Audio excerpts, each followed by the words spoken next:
anybody who brings in goods or produce that have problems and they are identified, we are going to gazette the destruction.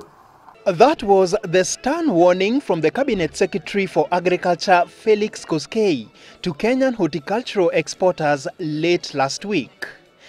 That call was serious, considering that Kenyan fruits, vegetables and flowers have for the last decade enjoyed unparalleled access into the European Union.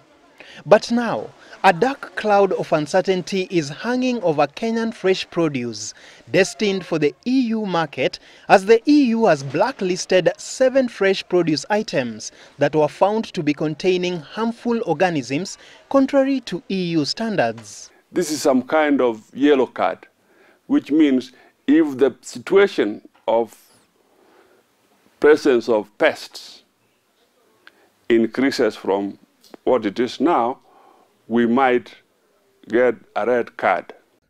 The affected crops are mangoes, basil, a sweet-smelling herb used in cooking, karela, a fruit also known as the bitter melon, solidago, a herb whose extracts are used in herbal tea infusions, eryngium and gypsophila, which are flower species, and gourd, which is also a fruit.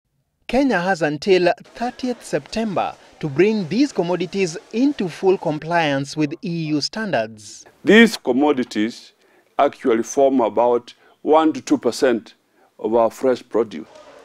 While that proportion may seem insignificant, a ban on the entry of those commodities into the EU has the potential to badly dent the standing of Kenya's horticultural industry, which provides a livelihood to at least 6.5 million people.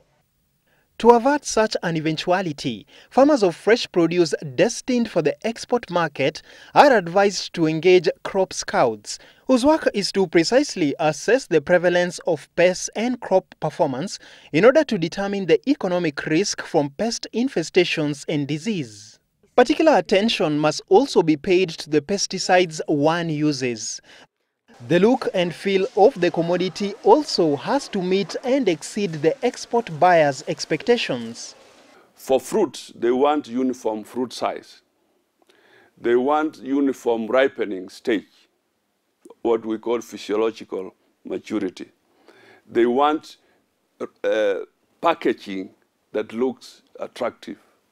If they are French beans, they need French beans that more or less equal length. They want French beans that are juvenile, not very old and stringy.